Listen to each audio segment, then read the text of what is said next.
It's a murder that remained unsolved for 45 years.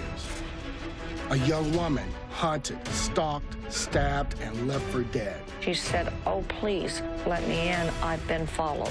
It was a blood-curdling scream. It made the hairs on the back of our necks stand up.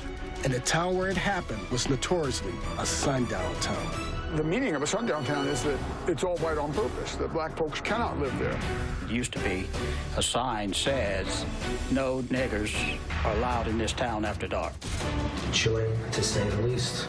Could there still be towns in America where African Americans are not welcome? Excuse me, but I'll have to ask you to leave. You can't bother the customers like this. It makes me feel like I'm not wanted.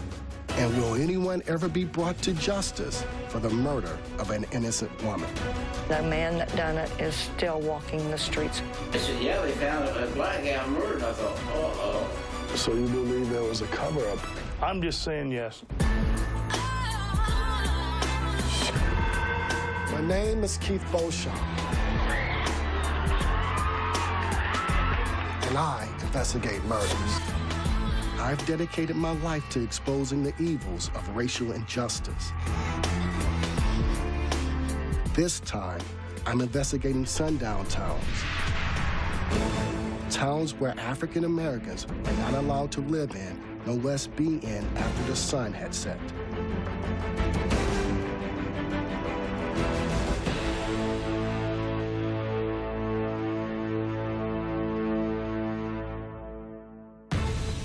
In 2011, while investigating the suspicious hanging death of Raynard Johnson of Kokomo, Mississippi for the Injustice Files, we stumbled across a small southern hamlet called Morgantown. There, I was repeatedly warned not to step foot in this town after dark because of the color of my skin. I later learned that Morgantown is a sundown town. Sundown towns were all-white communities where African Americans were not allowed to live or be in after dark. This method of exclusion was even held by an official policy or restrictive covenant.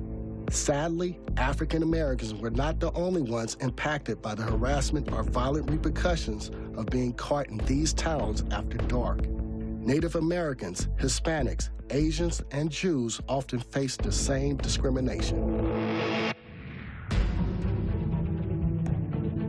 In researching sundown towns, I came across the tragic case of Carol Jenkins, who was murdered when she was caught after dark selling encyclopedias in an all-white town.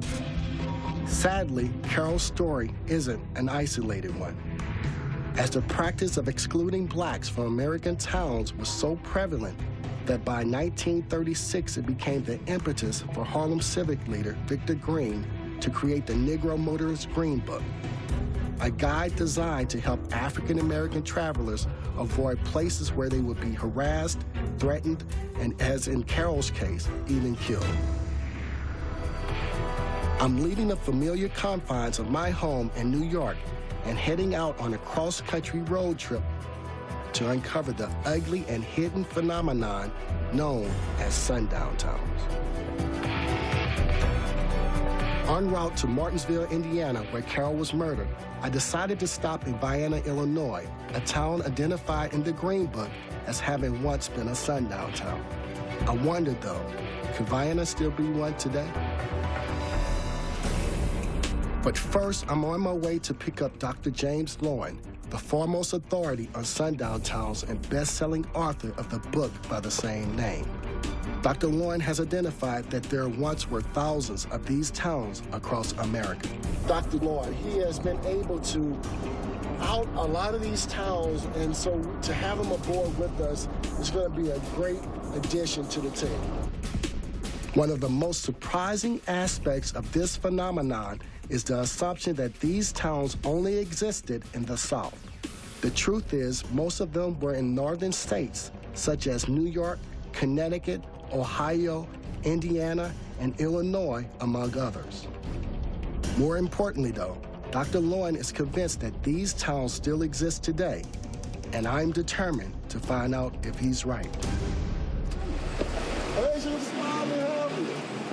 Thank you so much for coming on this journey with us.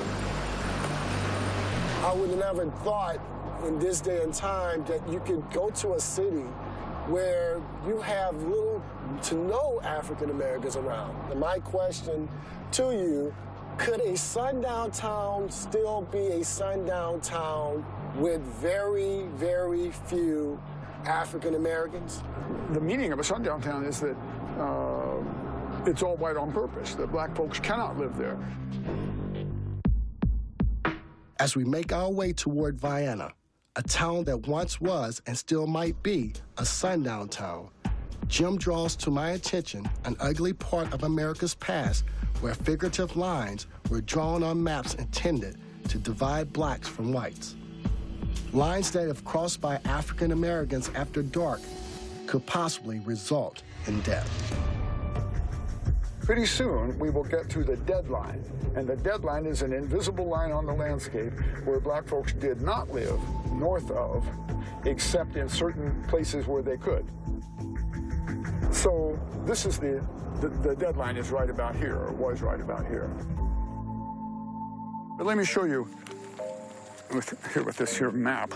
So we're right on the line between the white and the pink. Everything south of us, black folks can live. And you can literally see this. And everything north of us, not necessarily. You may be dead if you live north of it. So, Jim, for the layman, what is exactly a deadline? Often it's a city limits. Often it's a county. But here, it's a multi-county line, goes really across the whole state of Illinois, marking off that north of this line, the only places that blacks can safely live are those places that accept interracial towns. It's just mind-blowing to know that you actually had a line that separated us. The idea of lines dividing races isn't a thing of the past. In June of 2013, a white nationalist named Craig Cobb hit the news when he started buying land in the small town of Leaf, North Dakota, with an unsettling dream to build an all-white city. Dr. Loyan and I are now on the search to find the historic safe haven, the McCormick Hotel. Located on the outskirts of Vienna, the McCormick Hotel is listed in the Negro Motorist Green-Book as a place where blacks could safely stay for the night when traveling across the country. It will be up here, I think, at this main highway, right here. There's some older buildings here. Yeah, what's the address? Let me pull it up. It just says the intersection. This hasn't changed, so maybe it's that building. I don't see any other building that it could be. I don't know which corner it's on. Dixon Hotel. Dixon Motel. So, Keith, here we are at the intersection of 45 and Illinois 146. This was the location of the McCormick Motel, one of the places in the Green Book. It's changed names then to the Dixon Motel. This is kind of like archaeology, you know, this is the remains. The motel is gone, it's nothing but a parking lot. The sign remains. So this is actually one of those places from the Green Book where African Americans could come and feel safe. They know they could stay here, yes. Quite amazing.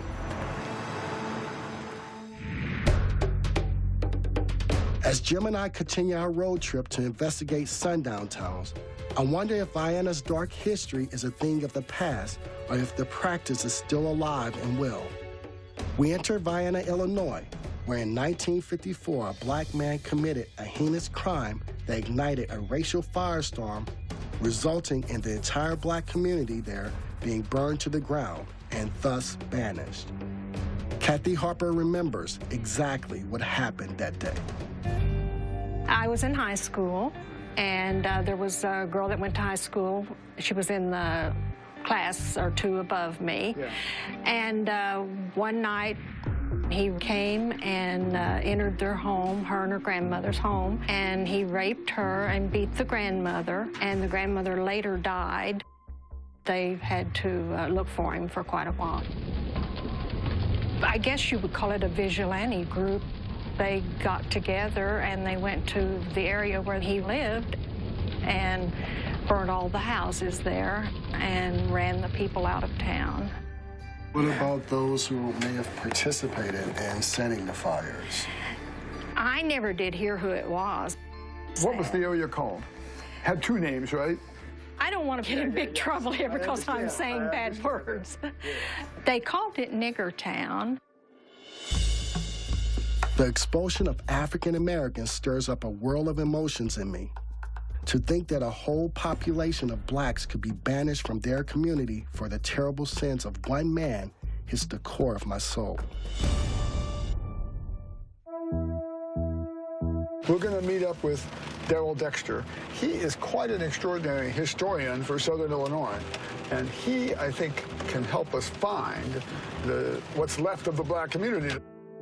How do you do, Mr. Dexter? Nice to meet you. Thank you so much for agreeing to do this.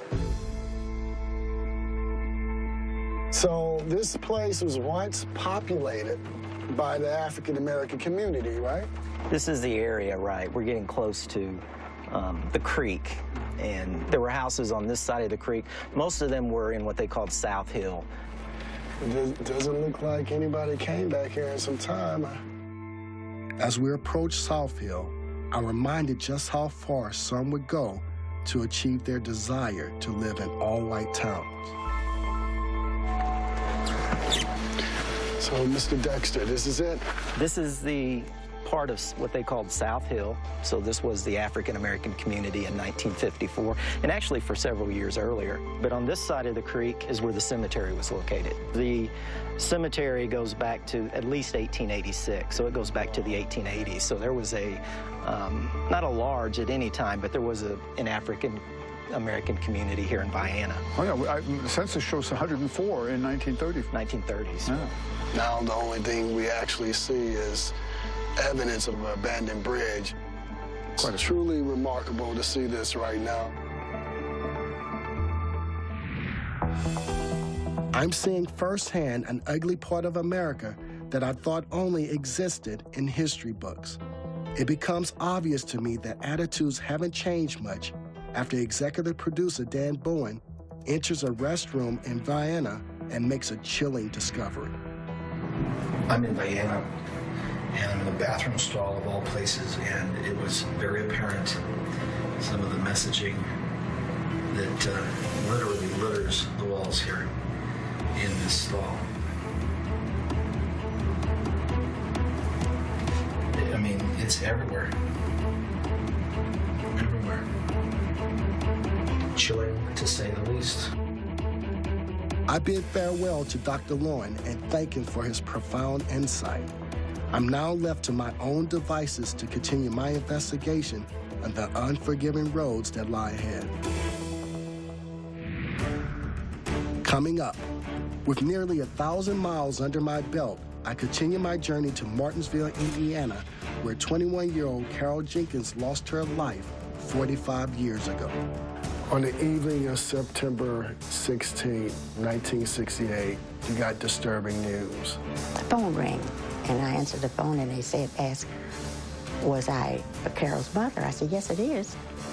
We found her on the ground. She's dead.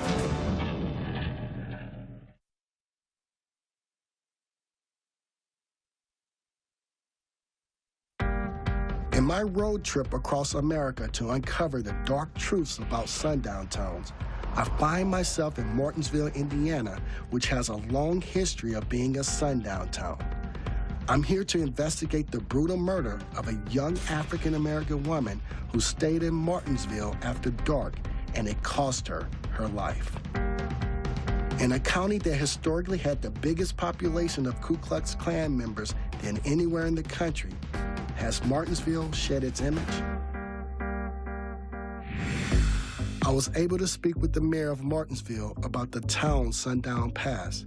I don't like to refer to Martinsville as a sundown town. That's by a minority group of people who use things like that. We always have racist people in every community that stir things up. Go ahead. I have a feeling that the topic of race is a very sensitive one here in Martinsville. So as an experiment, I sent my executive producer into a local diner wired for sound. GoPro for this, right? Yes. What are you gonna sit yourself down? I was thinking about, well, I have it in my pocket, you know, and I'll come out and then I'll just kind of maybe, you know, set it there, and hopefully you'll walk in, you know, and I'll just, you know, basically be ordering food, something like that. You know, we'll hopefully get kind of an angle of where that is in the restaurant. It's my hope that we're able to learn more about this community and its Sundown Town past. Who knows? It still might be one today. With our hidden cameras rolling, we attempt to pick up some of the action.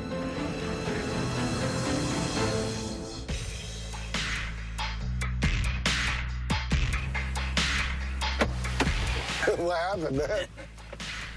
So I go in and, you know, and I'm just asking general questions about the town and history.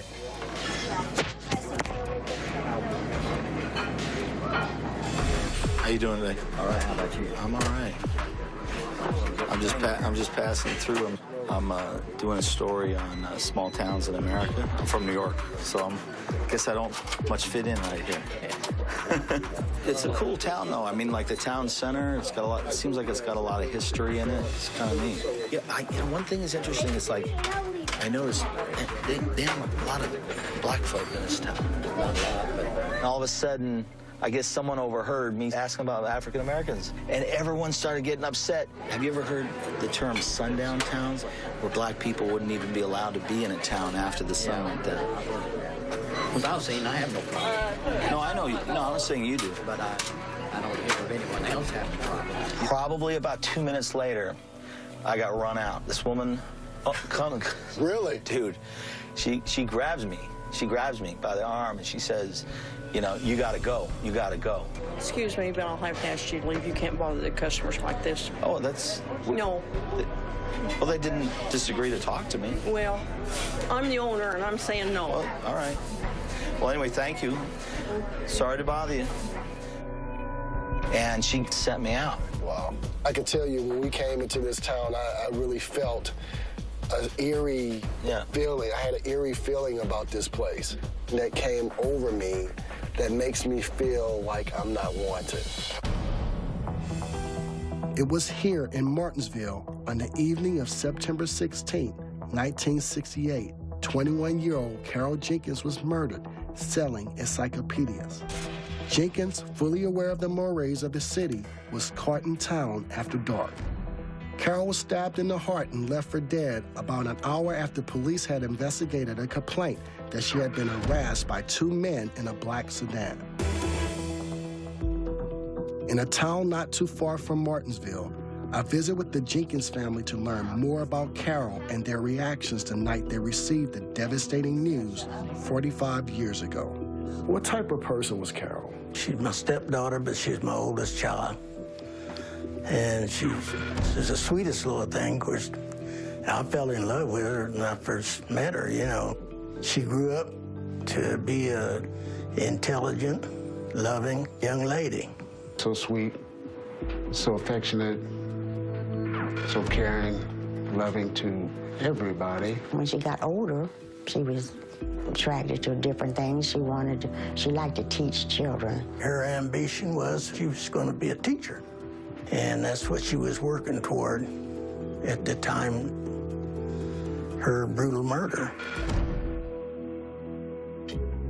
Knowing that there are places out there like Martinsville, how did that play on you growing up? It's always had a history of for no black person to be there after the sun goes down. Be careful if you got to go through it, because it's just a bad town for a black person traveling.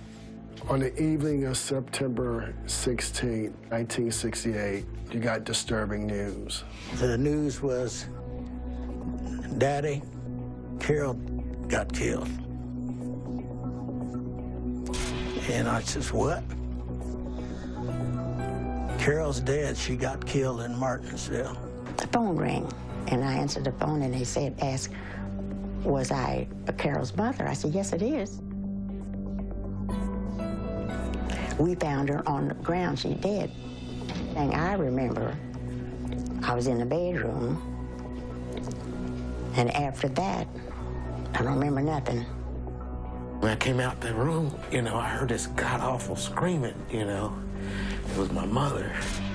It was a blood-curdling scream. I'm sorry. None of us have been the same since. Coming up. You're tracing somebody's steps that, you know, was taking her last breath. I believe she knew that she was going to die. She was running for her life. Running for her life.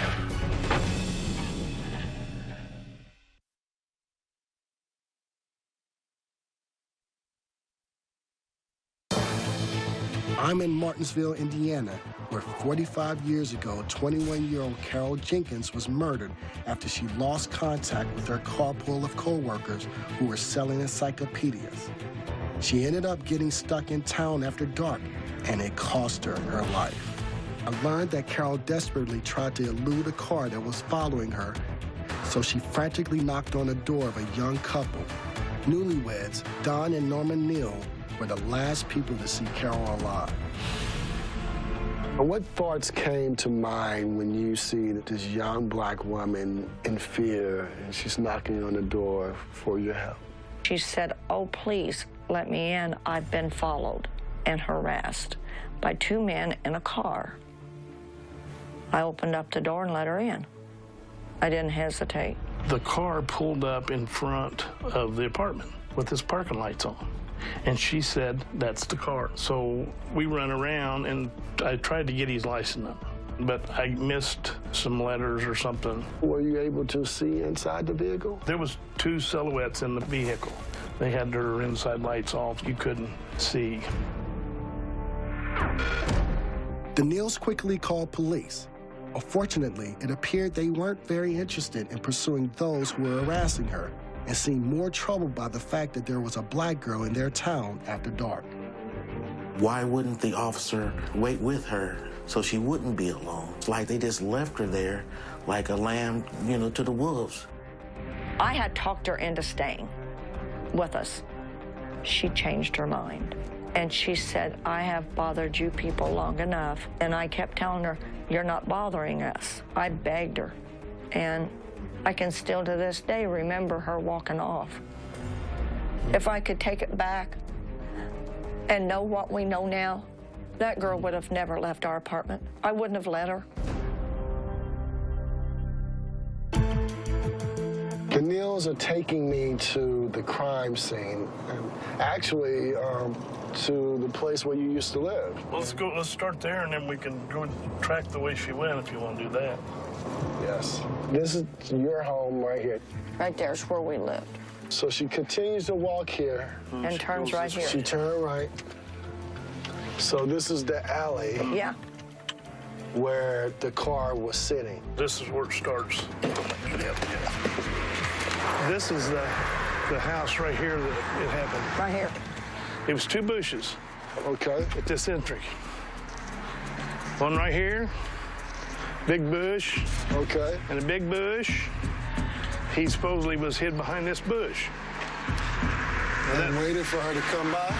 Come by, and that's where he stabbed her. She went 21 feet. 21 feet. Right here. So in this area right there, yeah. Right here.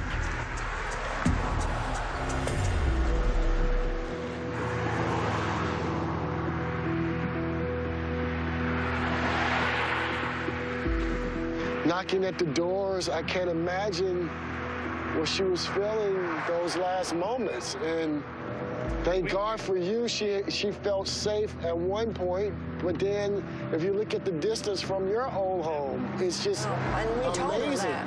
Yeah. We told her it was quite a distance. Yeah. So how does it feel to be right here? I got kind of goosebumps right now. It's not because I'm cold, but I just, you know, kind of feel something here, you know, so it's kind of a... I did as well. You're tracing somebody's steps that, you know, was taking her last breath when they got there, you know, that's the thing that really I believe upset her. She knew that she was going to die. It's quite moving. She was running for her life. Running for her life. is a memory that you try to hide, but you can't. It makes me kind of ashamed of Martinsville. So you're newlyweds, actually, and you're dealing with not just the death of Carol, but, you know, you're being harassed. They wanted to know why we did it. Why we helped. I had somebody kick our back door in, trying to get in one evening. They knew when I was at my parents' house, was harassing me, told me they was going to come and kill me. And my father actually said, I didn't know this until later. Years later, that he sat on the front porch with a shotgun. All night. All night long, waiting for them to come. After Carol's murder, local and state authorities began investigating the case. How did you feel about Martinsville investigating the case? They just messed it up. They didn't get any information. And I thought you were supposed to bring in the family. It was like they totally shut us down. I felt like that they botched the whole thing to start with because she had too much stuff scattered and people was picking up some of her belongings that she dropped. At the crime scene itself? Yes. Of course, they said, well, they didn't know that she had been stabbed and they didn't rope any of it off. So the crime scene itself was contaminated? Multiple suspects were brought in for questioning, but they all led to a dead end. The case stood dormant until 2002, when Indianapolis news station anchor Sandra Chapman was given a startling piece of information. We had been doing the stories on the police investigation, and we were getting letters. People were writing us and saying, thank you for doing this story. Others were like, keep digging. All kinds of things. And so when I pushed the play on my telephone, the voice message said that if the girl had a yellow scarf and was killed with the screwdriver, my father could be the killer. And we stopped it, my producer and I, and we rewound it, and we played it and played it and played it again. And there was other information that made us think there was more to this than just someone playing a game. The way it was presented, the voice, everything about the phone call made the hairs on the back of our necks stand up. And it would be that phone call that would lead to the arrest of Kenneth Clay Richmond, who would be charged with the 1968 murder of Carol Jenkins. When we were in court and they brought him in, it just, the feeling that went through my body, I just, you just don't know. You just don't know. But the family's heart was once again shattered when their hopes for closure disappeared just prior to the case going to trial. Accused killer Kenneth Richmond is dead, succumbing to cancer. Kenneth Clay Richmond would die, taking any knowledge he may have had about Carol's murder to his grave. Tell me about the moment when you heard that Richmond passed away. It kind of affected me emotionally, but I'm not going against God's will. I'm just sorry that we didn't get to go through this thing completely and see who else is involved in it. Because, well, at that time, I felt like somebody else was involved in it. Do you think he acted alone? I don't really think so. But he, one at that particular time, took the blame. Did you ever believe there was more people involved than just him? Yes. Mm-hmm. And why did you believe that? Wasn't no one person going to hold Carol, for one thing. No, she wasn't going to go down easy. There's no way. Don and Norma Neal, the only people to extend help to Carol Jenkins the night of the murder, emphatically feel there was another person involved. I know that they got the wrong man, and the man that done it is still walking the streets of Martinsville. Today? Mm-hmm. And why do you believe that so strongly? Because he's the one that followed her and arrested her. I'm probably sticking my head out here, but the man knew the mayor. The man knew the chief of police. The man gambled with him. He drunk with him. So you believe there was a cover-up, possibly? I'm just saying yes. I've stuck my head out this far, yes. And I just hope that one day that God lets us live long enough to see the man that did do it confess. After the interview, the Neals gave me the name of a man they felt had vital information about the murder of Carol Jenkins. I needed to confront him and find answers. There's two buildings that's across each other. And of course, you need to get buzzed in. So I need to figure out a way to get on the floor, but I'm afraid that if I walk up to those doors, those cameras hit me, everybody gonna be watching me. All eyes will be on the black guy. So I'll go in. You can't, because you've been outed. As we went to go talk to the Neals last night to interview them, the first thing that came out their mouths was that we're stirring up trouble in the community. So we gotta send a white person in that isn't me? Coming up, I come face to face with a man who may have information about the murder of Carol Jenkins on that fateful night some 45 years ago. It was said that you were in one of the vehicles that day? That's true. And we seen her. Watch my exclusive video diaries at investigationdiscovery.com/Injustice Files.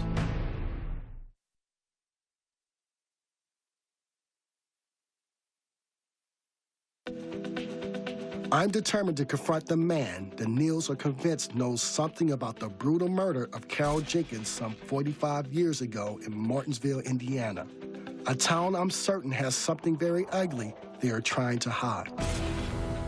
Accompanying me on this task to confront the man I believe knows something about the murder is my researcher, Glennis. I'm not sure what will be said, but I hope this meeting will provide the answers that we've all been looking for. Dan waits for word from us back at the hotel and is more than a little concerned. I want them to talk to him, and I want them to push this guy, but I also want him to get the hell out of Martinsville. Yeah, sure. I mean, you know, you never know what can happen in that kind of a situation. As we approach the man's home, I turn on my hidden camera.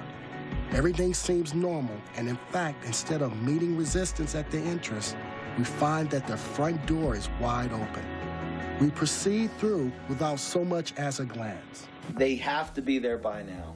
And I'm just worried because this town knows we're here. They obviously know I'm here because of that whole uproar at the diner. And I'm just worried. You know, I'm worried.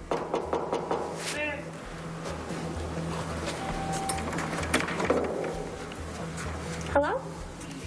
Hi. Hello. Hi, Mr. How you doing today? How are you? Okay, what can I do for you? My name is Keith Beauchamp, and I'm doing a documentary on the Carol Jenkins case. On the what? Carol Jenkins case. The young black girl who was killed in 1968. Yeah. We're doing a documentary on her case, and I wanted to come talk to you about it. Well, okay, it won't take long, will it? No. Well, yeah, I can answer about any question you want. It's still very clear in my mind. It was said that you were in one of the vehicles that day? That's true. I was in a vehicle that night, and it was almost dark, October. It was raining, and I had with me. I was taking him home, which was within about 10 blocks of where she was killed, and we seen her. Said, I think that's a black gal. And I said, oh, I wouldn't think so. And next day I went to work. They said, talk about this Carol Jenkins. And I said, I didn't know anything about it. And they said, yeah, they found a black gal murdered. And I thought, uh-oh. I can't believe I'm face to face with a man that might have vital information on the murder of Carol Jenkins. His eyes, his manner, his indifference to the crime makes me feel as though he's holding something back. You basically did follow. No, we didn't. I didn't say that. I said exactly what we did. We went around a block a second time and just lived a few blocks from where we seen her, and I took him home.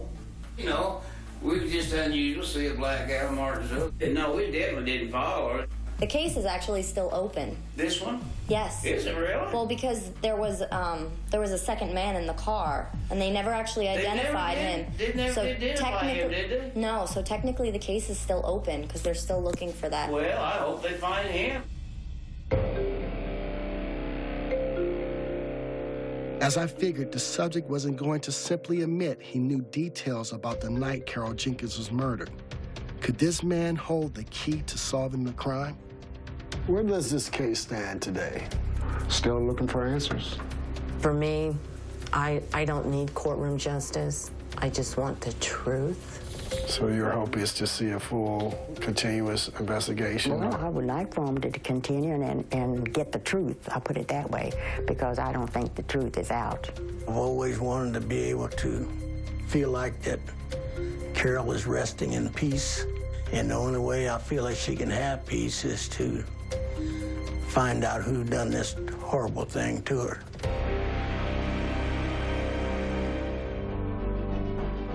My investigation into Carol Jenkins' murder left me with more questions than answers. Now I must press on, knowing I was unable to find the closure that Jenkins' family so desperately longs for. Coming up, I continue my road trip to expose the ugly realities of Sundown Towns, past and present. My next stop, Waverly, Ohio. Do people still fear this town today? As long as you stay at your place, you're good.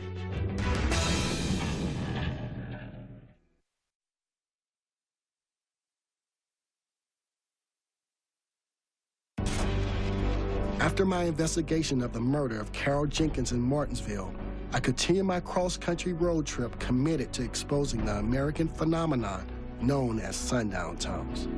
All-white communities where African Americans were not allowed to live or be in after dark. With thousands of miles behind me, my next stop is Waverly, Ohio, a town that once brandished a sign that read, "No niggers in this town after dark." As I enter the city limits where this sign was once posted, I pass a motel with a sign in front of it with a chilling reminder that maybe I don't belong here. The city of Waverly was established in 1830 by the Downing family. They donated the town square to Pike County under the condition that no African Americans live within the city limits. Waverly was one of the few sundown towns that existed before the Civil War. Today, the racial makeup of the city remains nearly 100% white. And this was apparent to me when I walked through the town because I didn't see a single African American person. In the next town over from Waverly, I head off to meet Carl McCrary. He knows all too well the messages Waverly residents sent him when he used to enter the town, especially right before dark. Hello, Mr. McCrary? Yes. Hi, Keith Beauchamp. Keith? Oh, Keith, nice to meet you. Tell me when you first heard of Waverly actually being a sundown town. I was probably around 10. We were told that we should not spend any time in Waverly, especially after dark. No blacks lived in Waverly, and they didn't want even blacks stopping in Waverly. It used to be a sign says, "No niggers are allowed in this town after dark." And when you saw this as a young man, I mean, what kind of thoughts came to mind? I was fearful of it, and I would make sure that I would never in that town after dark. And there was one incident there that this black man went through there, stopped. They arrested him. I guess they took him and tarred him and feathered him. Do people still fear this town today? As long as you stay at your place, you're good. If you're not in your place, like some people say, you're not good. And Waverly's lack of racial tolerance didn't end with civil rights legislation back when Carl was a young man. In fact, as recently as 2004, Dr. David Hoxie, an African-American physician who has set up a private practice here, learned that he was not wanted when he was falsely accused of malpractice and eventually run out of town. With his Ohio medical license revoked and faced with a battle he felt he couldn't win, Dr. Hoxie moved as far from Waverly as he possibly could. I caught up with him at an undisclosed location far from Waverly. Why do you believe you were the one targeted? I believe resentment and the different forms of resentment, racism, professional jealousy, material envy, all kinds of reasons. So if you twist that into a basic preconceived racial notions, it's a fairly toxic potion. How do you believe this system organized itself to take you down? There were 4 allegations with the Ohio State Medical Board. So out of those 4 charges, the only thing that's true is the 4th one, that I wrote post-dated prescriptions. Everyone does that. That's not a crime. If a 90-year-old lady says, I'm going to Florida for 6 months, can you write me a few extra prescriptions? Common. And most people agree with me that that really isn't enough to revoke someone's medical license. Dr. Hoxie wasn't alone in thinking he had been railroaded.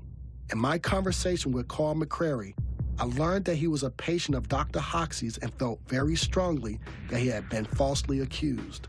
He was my doctor, family doctor. When I found out that it was a black doctor here in this area, I was surprised that they let him set up business in Waverly. What thoughts came to mind when you heard there were allegations against him and the practice? I couldn't believe it. I saw, you know, how these people around here, you know, they don't want a black doctor, and they'll do anything to get him out. I'll tell you what I think. I think they trumped up some charges. If it took them to dig up some dirt on him or whatever, or lie about it. I said I knew they were going to get him some kind of way. I finished my journey in Liberty, Tennessee, where an ugly Sundown Towns symbol remains today. Emblazoned on the cliffside, the Liberty Mule, as it's known, was allegedly put there to deliver a simple yet potent message. Keep your black asses out of our town. The home of the brave and the land of the free? For some, yes, but definitely not for all. How deep, how far, and how wide is this ugly phenomenon? And while Dr. Lowen's research revealed that thousands of sundown towns used to exist, I want to know how many still exist today. I've only scratched the surface of this nationwide phenomenon. In the end, my road trip to expose sundown towns reminded me of a passage Victor Green wrote in his book that summed up his dream and the dream of so many African Americans. There will be a day, sometime in the near future, when this guide would not have to be published. That is when we, as a race, will have equal opportunities and privileges in the United States. For then, we can go wherever we please and without embarrassment. With the passage of the Civil Rights Act of 1964, Victor Green happily stopped publishing the Green-Book. To him, there was no longer a need for a guide that would steer African Americans away from traveling through hostile towns. Sadly, Green was premature in his thinking because there's no doubt in my mind that many towns in America are still towns African Americans should think twice about before passing through.